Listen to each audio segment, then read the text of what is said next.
민족 대명절인 한가위가 다가왔습니다. 올해도 지난 설과 마찬가지로 마음 편히 고향을 오가는 것이 어려운 상황입니다. 내 가족, 내 친지를 만나는데 방역 수칙 확인하고 백신 맞았는지 확인해야 되고 가야 할지 말아야 될지 눈치를 봐야 되는 기막힌 상황이 1년 반 넘게 지속되고 있습니다. 더구나 소상공인 자영업자들은 대목을 앞두고 영업시간 제한 그리고 인원 제한 때문에 명절 특수는커녕 생존 위기까지 걱정해야 되는 안타까운 상황이 지속되고 있습니다. 국민 여러분 너무 안타깝고 힘든 시기입니다만 그래도 서로에게 따뜻한 위로와 격려를 전하는 추석 연휴가 되었으면 하는 바람입니다. 우리 국민의힘은 이 대한민국의 위기를 극복하고 민생 살리는 기회에 더욱 매진해 나가도록 하겠습니다. 권력 가진 사람의 특혜성 행정 조치를 바탕으로 공공이익을 사유화시킨 특권과 반칙의 단적인 사례가 바로 이재명 도지사가 성남시장 시절에 추진한 대장동 게이트 사건입니다. 출자금 5천만 원으로 개발 사업에 참여한 신생업체 화천대유는 3년간 577억 원이라는 배당 수익을 올렸습니다. 오랜 버핏도 울고 갈 투자의 신입니다. 대장동 개발을 기획한 성남도시개발공사 기획본부장 유동규 씨는 사직했다가 재임용되며 채용 절차에 대해서 시의회로부터 지적을 받았다는 기사가 있었는데 성남도시개발공사 사장 직무 대행 자격으로 대장동 개발만 진행한 다음에 사임했다고 합니다. 그 후에 유동규 씨는 그 후에 유동규 씨는 경기도 산하기관 중에 최고 노론자리로 꼽히는 경기관광공사 사장을 거쳐서 현재 이재명 캠프에서 핵심으로 선거운동을 하고 있다고 합니다. 이 전체가 우연으로 보기에는 너무나 잘 맞아 떨어집니다.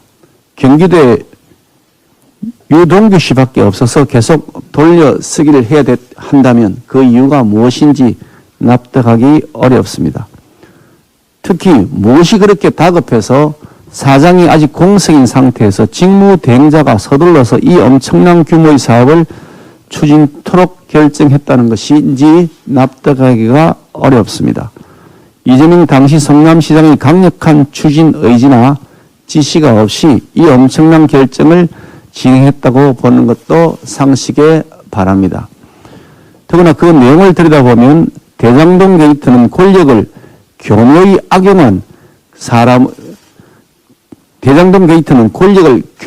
악용한 사람의 도움을 받아서 시민들의 호주머니를 털어서 특정 개인이 천문학적 이익을 실현시킨 악질 사건입니다. 우리 국민의힘은 TF 활동을 통해서 그 시커먼 권력형 비리 의혹의 진실을 밝히는데 최선을 다하겠습니다. 마침 이재명 지사도 대장동 사건 수사를 공개 의뢰한 만큼 검찰과 공수처는 지체 없이 대장동 게이트 의혹 수사에 나서야 마땅합니다. 그런데 이번 국정감사에서 이 비리 의혹을 조사하기 위해서 우리 국민의힘이 정인으로 이재명 지사를 비롯한 관계자들에 대한 신청을 했으나 민주당이 한 명도 받지 못한다면서 거부하고 있습니다. 무언가 떳떳하지 못하고 숨기는 것이 많다는 증거가 아니고 무엇이겠습니까? 민주당은 숨기는 자가 범인이라는 격언을 명심하기 바랍니다. 민주당이 국감을 깜깜이로 만들어 국민의 눈과 귀를 가리려 하면 할수록 의혹은 눈덩이처럼 더 불어날 것입니다. 민주당이 증인 채택에 협조할 것을 다시 한번 강력히 촉구합니다. 또한 이재명 지사에게 공개 답변을 요구합니다. 수사를 받겠다고 말로만 할 것이 아니라 정말 떳떳하다면 먼저 이번 국감장에 증인으로 나와서 증을 하는 것이 당연한 도리일 것입니다.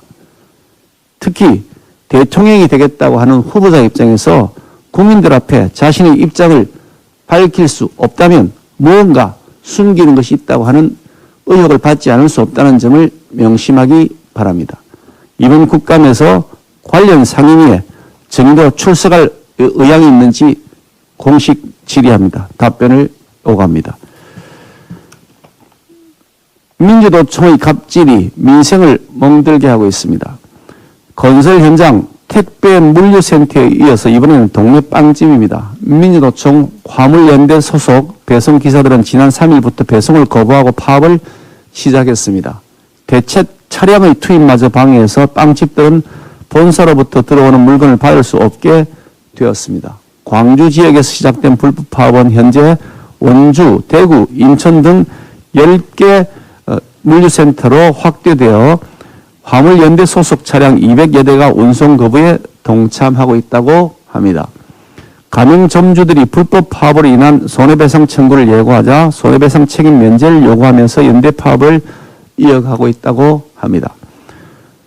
본사도 물론 피해가 있겠지만 가장 큰 피해는 뭐니 가맹점주, 즉 자영업자들입니다. 제때 재료를 공급받지 못해 빵집에 빵이 없어서 못 파는 말도 안 되는 상황이 계속되고 있는 것입니다. 그러잖아도 코로나 때문에 가까스로 버티고 있는 자영업자들 사지로 몰아넣는 것이 아니고 무엇이겠습니까? 이런 불법 파업이 보름 가까이 이어지면서 현장에서는 정부가 불법 파업을 막아줘야 되는 것 아니냐는 목소리가 터져나오고 있음에도 불구하고 정부는 나 몰라라 하고 있습니다. 이유가 도대체 무엇입니까? 민주노총이 치외법권의 권력이기 때문입니까? 다가오는 대선에서 민주노총의 표를 얻기 위해서 눈치 보고 있는 겁니까?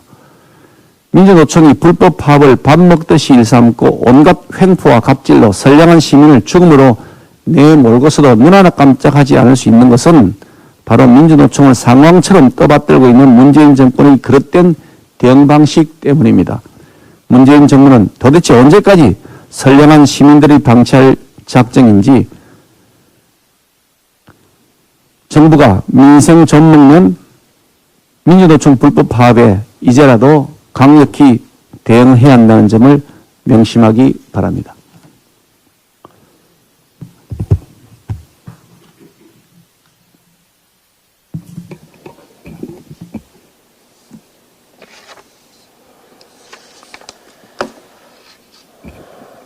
토건족 배불리던 개발 이익을 도민에게 돌려주어야 한다고 말하면서 막대한 개발 이익을 몇 퍼센트가 독식하는 시대는 끝나야 한다고 말한 사람이 누구인지 아십니까? 이재명 후보입니다. 이재명 후보님, 3억 5천만 원을 투자해 6천억 원 이상의 17만 배 이상의 수익률을 내는 신의 재테크 기술을 보며 기절하는 국민들에게 뭐라고 설명을 하시겠습니까? 개발 이익을 민간에 주지 않고 공공으로 이익을 환수했다고 자랑했던 것은 사익 추구를 위한 위장의 가면 아니었습니까? 공공개발은 LH나 성남도시개발공사에서 직접 시행하면 되는 일인데 왜 5천만 원짜리 개인 투자가에게 천문학적 수익을 안겨준 것입니까? 그러고도 떳떳하다고 우겨대는 배짱은 더 이상 자신의 문제를 파헤치지 말라는 겁박입니다. 5천 세대가 넘는 엄청난 사업을 책임질 사업자를 3시간 만에 초고속으로 선정한 것이 공정하고 상식적입니까? 개발 사업 경험이 전무하고 인력, 자금, 기술도 없으며 시행이나 시공의 실적조차 없는 급조된 5천만 원짜리 회사가 무슨 위험을 감당하고 손해를 이겨낼 수 있습니까? 이재명 후보께서는 모든 비용, 위험, 손해는 민간 컨소시엄 참여자들이 부담을 하고 성남시는 오로지 인허가권만 행사했다고 말했습니다. 공공의 담보와 신용을 준 것은 성남시입니다. 위험은 성남시가 지고 6천억 원 이상의 수익은 개인이 가져간 것입니다. 화천대유라는 회사의 지분 구조와 투자 방식은 조국 전 장관의 사모펀드인 코링크와 아주 흡사합니다. 화천대유는 누구 겁니까? 이 회사를 선정할 때 밀실에서 3시간 만에 어떤 과정과 토론을 거친 것입니까? 회사의 재무 건전성, 기술 능력, 인력, 업무 수행 능력 등 대충이라도 검토했다면 5천만 원짜리 급조된 회사가 선정되지는 않았을 것입니다. 이재명 후보께서 이 정도의 판단력이라면 나라 경영하기엔 부족해도 너무너무 부족합니다. 당장 후보에서 사퇴하십시오. 이런 판단력으로 어찌 세계 10위 강대국에 국민의 생명과 재산을 지켜낼 수 있겠습니까? 급조한 회사에 대장동을 맡기듯 나라 운명 또한 급조된 정책과 조직으로 이끌어갈 것 아닙니까? 다시 한번 묻습니다. 화천대유 누구 겁니까? 수고했습니다. 우리 송수경 의원님.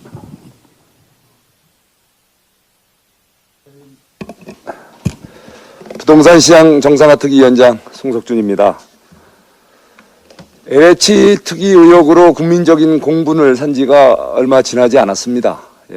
LH 직원들이 공공개발 예정지에 보상을 많이 받으려고 불법적으로 작물을 심고 여러 가지 그 불법적인 행위를 해서 사실 국민들이 정말 공분을 하고 더구나 최근에 문재인 정부의 잇따른 헛발질 부동산 정책으로 집값, 전월세값이 폭등한 이 부동산 시장 와중에 공공개발을 한다고 하면서 공공개발 주체 직원들의 이런 투기 행각이 국민들을 정말 분노케 했습니다. 그 여진이 가시기도 전에 최근에 성남시 대장동 개발 의혹이 정말 일파만파로 지금 퍼져가고 있습니다. 어제 우리 국민의힘 그 대장동 개발 의혹 TF 구성을 하고 의원님들이 현장을 다녀왔습니다. 바로 이곳 대장동 현장, 바로 이곳은 지난 1976년 박정희 대통령 시절 그 우리 수도권의 이런 그 무분별한 개발을 확산을 방지하기 위해서 남단 녹지라고 해서 2,200만 평을 판교 지금의 성남 분당 지금의 대장동 일대를 지정한 바가 있었습니다. 그것이 이제 주변 지역이 부족한 택지 공급을 위해서 분당이 개발이 되고 그리고 최근엔 판교가 개발이 되고 그 아래쪽으로는 수지 이 용인 지역이 많이 개발이 됐고 지금 노른자처럼 유일하게 남아있는 곳이 바로 이 대장동 지역입니다. 어제 가본 현장 주변에 아름다운 숲으로 둘러싸여 있고 주변에는 이미 직장이며 각종 기반시설이 골고루 잘 갖춰진 최고의 요지의 땅입니다. 이 땅 개발 당초에는 민간이 추진하다가 문제가 있다고 해서 LH 공적 개발을 하겠다고 했던 겁니다. 근데 이게 어느 날 갑자기 성남시가 직접 하겠다고 나서면서 민간 참여 방식으로 바뀌었다는 겁니다. 이 민간 참여 방식도 이상하게 구조가 됐죠.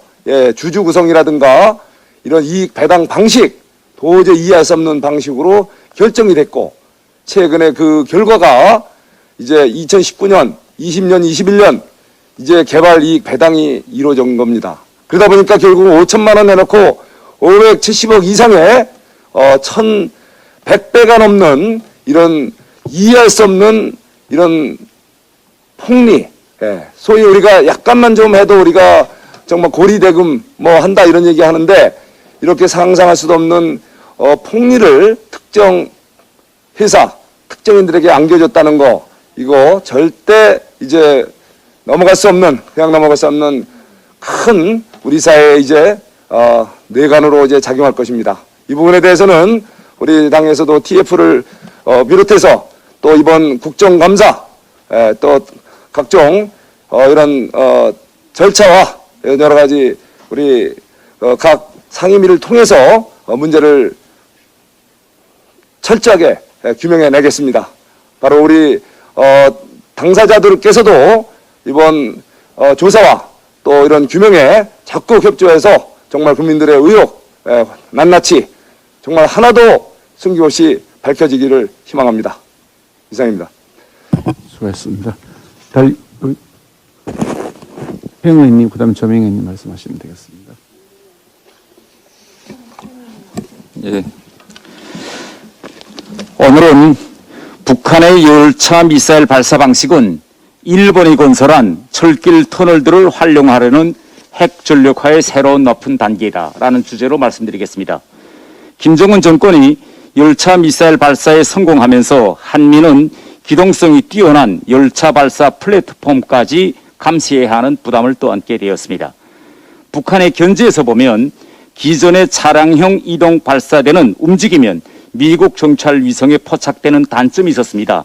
그러나 철도에 실린 미사일은 철도망을 따라 북한 전역을 이동할 수 있고 민간 열차와 구별하기 어려워 한미가 공격하기도 어렵습니다. 하지만 철도망이 파괴되면 발이 묶이는 단점도 있습니다. 이에 소련이 운용하다가 포기한 발사 방식입니다. 그래서 일각에서는 기술면에서는 후퇴한 기동 방식이다라고 주장합니다. 그럼 북한이 바보라고 경로가 노출된 철도를 이용하면 유사시 우선 타격 대상이 된다는 걸 모르겠습니까? 북한이 철도 기동 방식을 새롭게 도입하려는 것은 이동, 은폐, 발사수단 다양화라는 목적 외에도 일제강점식이 건설한 철길 터널이 북한 전역의 그물망처럼 열려있고 자연 통풍식이어서 습도가 제일 낮다는 장점이 있기 때문입니다. 북한의 대부분 장사정포, 탱크, 미사일, 비행기들이 들어가 있는 군사용 터널들은 전기 사용 환풍, 배풍, 제습식 터널입니다. 그래서 속수가 많고 전기가 부족하여 환풍, 배풍, 제습이 되지 않아 작전 시 수많은 문제점들이 발생합니다. 특히 예민한 반도체 부품들이 들어가는 미사일일수록 습도는 그야말로 최대의 적입니다. 연평도 포경 시 북한군의 해안포, 방사포의 탄의 70%가 바다에 떨어지고 포들이 제대로 작동하지 못한 사실은 습도가 많은 북한군의 취약한 터널 구조를 단적으로 보여준 사례입니다. 북한도 고속도로에 일본처럼 자연 통풍식 터널들을 많이 건설하고 활주로들을 많이 건설했지만 북한이 건설한 자연 통풍식 터널들에서는 속수가 다 나옵니다. 아마 북한에 가보신 분들은 차를 타고 북한을 이동하면서 다 보았을 것입니다. 북한은 일본이 건설한 철도용 터널들을 군사용으로 활용하기 위해 한국에서는 박물관들에서나 찾아볼 수 있는 일제 미카샤 중기기관차들을 아직도 대대적으로 기관차로 활용하고 있습니다. 일제가 건설한 철도 터널들은 미사일 은폐 및 발사 장소로 활용하는 것이야말로 새로운 터널 공사 비용을 줄이면서도 미사일의 이동 작전 반경을 전국으로 쉽게 높일 수 있고 평시에도 습도를 피해서 군사 장비들을 안전하게 잘 보관할 수 있는 가장 경제적인 북한 체제에 맞는 방식인 것입니다. 그럼에도 불구하고 어제 16일 통일부는 남북 철도 협력은 남북 정상 간의 합의 사항이다. 합의된 취지에 맞게 또 추진 과정에서는 유엔 안보리 결의 등 국제사회의 규범을 준수하면서 그 틀 안에서 추진될 수 있게 해나가겠다고 밝혔습니다. 김정은 정권이 열차에서 탄도미사일을 발사하는 기술력까지 보여주어 발사수단 다양화로 가고 있는 현실을 보면서도 남북 정상이 합의한 사항이므로 추진하겠다는 문재인 정부를 보면서 할 말을 찾지 못하겠습니다. 앞으로 문재인 정부의 구상대로 남북 철도 협력이 단순한 철도 연결을 넘어 북한의 새로운 철길과 교량 그리고 습도가 없는 한국식 터널을 건설해주는 그야말로 북한 철도 현대화, 북한 철도 고속화로 가는 것이라면 일제가 건설한 북한의 낡은 철도와 터널들은 완전히 군사 전용으로 전환될 가능성이 큽니다. 문재인 정부는 김정은과 합의한 것이라면 무조건 추진한다는 맹목성에서 벗어나 남북 철도 협력이 우리 민족의 공멸을 가져올 북한 핵무기의 고도와 현대화, 다양화에 악용되는 프로젝트가 아닌지 심사숙고해야 할 것입니다. 이상입니다. 예, 좋은 지적.